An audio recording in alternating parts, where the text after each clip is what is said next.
তিন নম্বরে নিকটাত্মীয়দেরকে দান। আল্লাহ তাআলা তিনটা জিনিসের যেমনি আদেশ করেছেন, অনুরূপ ভাবে তিনটা বিষয় তিনি বারণ করেছেন, নিষেধ করেছেন, ওগুলোর কাছেও যাওয়া যাবে।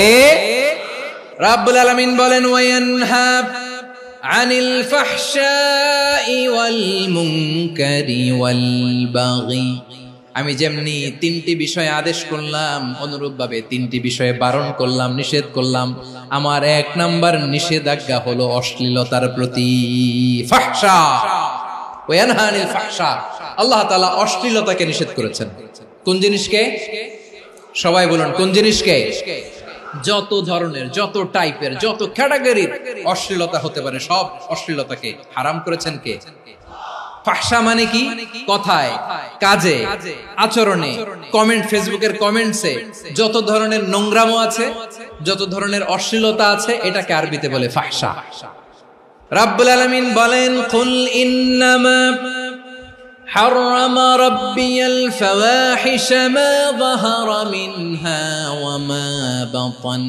ও নবী, আপনি বলে দেন, আমার রব প্রকাশ্য, অপ্রকাশ্য, স্পষ্ট কিংবা অস্পষ্ট, দৃশ্যমান কিংবা অদৃশ্যমান সব অশ্লীলতাকে হারাম করেছেন। সব ধরনের অশ্লীলতা হারাম।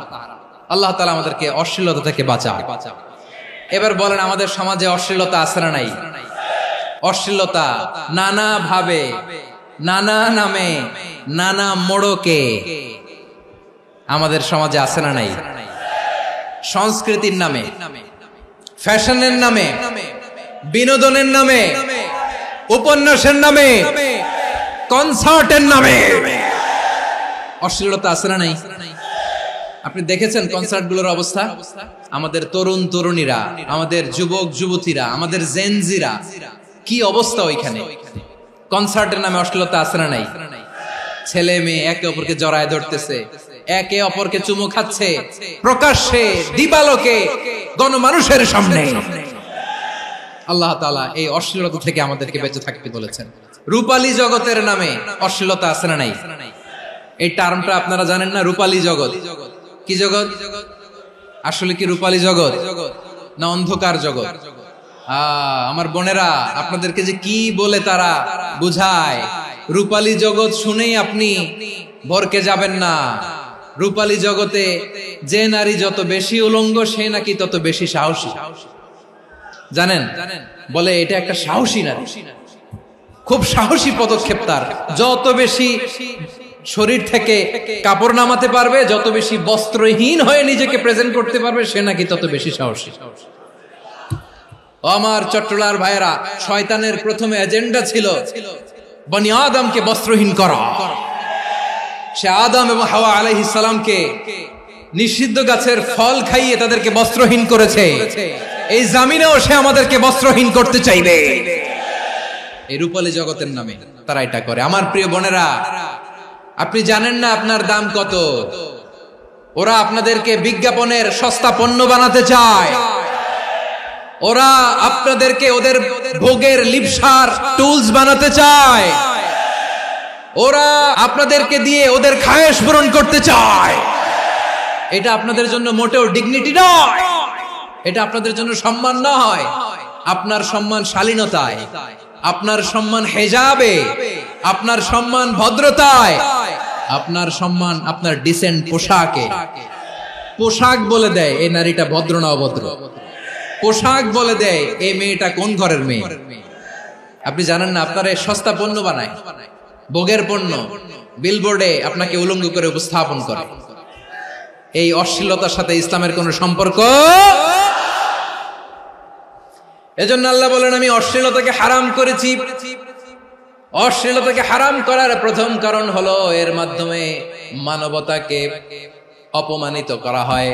কারণ মানুষের সম্মান মানুষের পোশাকে। মানুষ যখন পোশাকহীন হয়ে যায়, বস্ত্রহীন হয়ে যায়, তার সম্মান কমে যায়। ঠিক কিনা? অশ্লীলতাকে হারাম করার প্রথম কারণ হচ্ছে মানুষ মানুষকে অপমান করে। একটা নারী, সে তো সম্মানিত, নারী যে কত সম্মানিত নারীর এটা বুঝেই নাই। বিশ্বনবী বলেন, আদ-দুনিয়া কুল্লুহা মাতা ওয়া খায়রু মাতা'আদ দুনিয়া আল মারআতুস সালিহা। আমার বোনেরা, 5টা প্যান্ডেলে আপনারা এলইডিতে আমার আলোচনা শুনছেন আমি জানি। আপনাদের এই গর্ভ যে কত দামি আপনি জানেন না। আপনার পেট থেকেই আসবে আগামী দিনের সালাহুদ্দিন আল আইয়ুবী, আপনার পেট থেকেই আসবে অনাগত দিনের ইমাম মাহদী আল মুনতাযর, আপনার পেট থেকেই আসবে অনাগত দিনের ফয়সাল, ওয়াসিম, মুগ্ধ, আবু সাইদের মতো বীর যোদ্ধা। আমার প্রিয় বোনেরা, আমার প্রিয় বোনেরা, বিশ্বনবীর কথার ওজন খেয়াল করেন। আর দুনিয়া কুল্লুহা মাতা ওয়া খায়রু মাতা'আদ দুনিয়াল মারআতুস সালিহা। দুনিয়ার সবকিছুই অ্যাসেট, এর মধ্যে সবচেয়ে দামি অ্যাসেট নেককার নারী। আপনার গর্ভ যে কত দামি আপনি জানেন না। নিজের সময়টাকে কাজে লাগান, কোরআন পড়েন, সুন্নাহ পড়েন। আপনার অনেক দায়িত্ব ঘরে। You are the MD of your family. একটা family it's a very big institution. পরিবার একটা অনেক বড় প্রতিষ্ঠান। And you are the MD of your institution. আপনি এই পরিবারের MD, managing director of your family. এখানে আপনার কত দায়িত্ব। আপনি ছেলে মেয়েদেরকে তারবিয়া করবেন, আপনি আপনার স্বামীর জন্য ঘরটার জান্নাতের নীর বানাবেন, আপনার জন্য জান্নাতের ডুপ্লেক্স বাড়ি ওইখানে তৈরি করে রাখবে কে?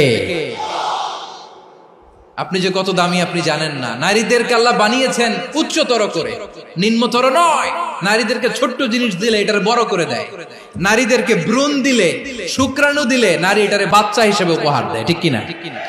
বিয়ের মাধ্যমে স্বামী যখন তার শুক্রাণু তার স্ত্রীকে উপহার দেয়, স্ত্রী রিটার্নে কি উপহার দেয়? ফুল ফর্ম বেবি, মানব সন্তান। দেখছেন, আপনি দিলেন একটুকুনি, দিছে বিশাল। আপনি যদি নারীকে বাজার এনে দেন, নারী এটাকে সুস্বাদু খাবারে রূপান্তর করে দেয়। আপনি তাকে একটা মুচকি হাসি দিয়ে দেন, সে তার কলিজা দিয়ে দেয়। কিন্তু যদি আপনি তার মনে কষ্ট দেন, সে আপনার জীবনকে জাহান্নাম বানায়া দেয়। নারীর মন বুঝতে পারলে নেয়ামত, বুঝতে না পারলে কিয়ামত। আমার প্রিয় বোনেরা, আপনি যে কত দামি আপনি জানেন না। অনেক দামি আপনি। আপনাদেরকে যেন ভোগের সস্তা পণ্য বানাতে না পারে, আপনাদেরকে সচেতন থাকতে হবে। তাহলে কেন আল্লাহ তাআলা এই ফাহশা, অশ্লীলতাকে হারাম করলেন? 1 নাম্বার, এতে হিউম্যান ডিগনিটি কমে। 2 নাম্বার, এতে মানুষের অধিকার নষ্ট হয়।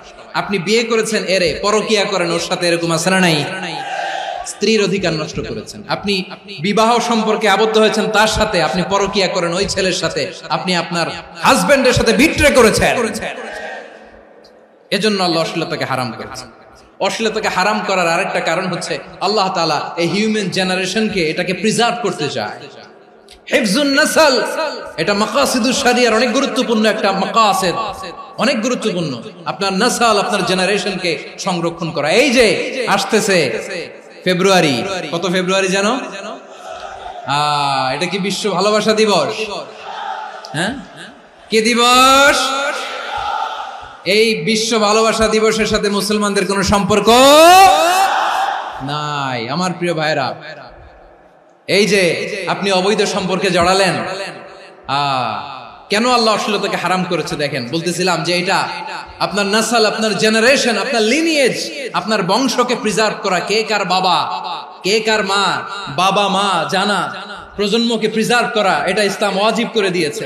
এই যে অবৈধ সম্পর্কের কারণে, বিশ্ব বেহায়া দিবসের কারণে, এগুলোর আউটকাম, আউটপুট হিসেবে মাঝে মাঝে এই ঢাকা মেডিকেলের ডাস্টবিনে নবজাতকের বাচ্চার কান্নার আওয়াজ শুনতে পাওয়া যায়। চট্টগ্রাম মেডিকেলের ডাস্টবিনে নবজাতকের কান্না শুনতে পাওয়া যায়। বীর চট্টলার মুসলমানেরা বুঝতে পারলে আওয়াজ করে বলেন, এই যে চট্টগ্রাম মেডিকেলে যে নবজাতকটা পাওয়া গেল, ওর বাবাকে আমাকে বলেন, ওর মাকে, ও কোন ফ্যামিলির সন্তান কেউ জানে? আপনি হিউম্যান ডিগনিটিকে অপমান করেছেন না?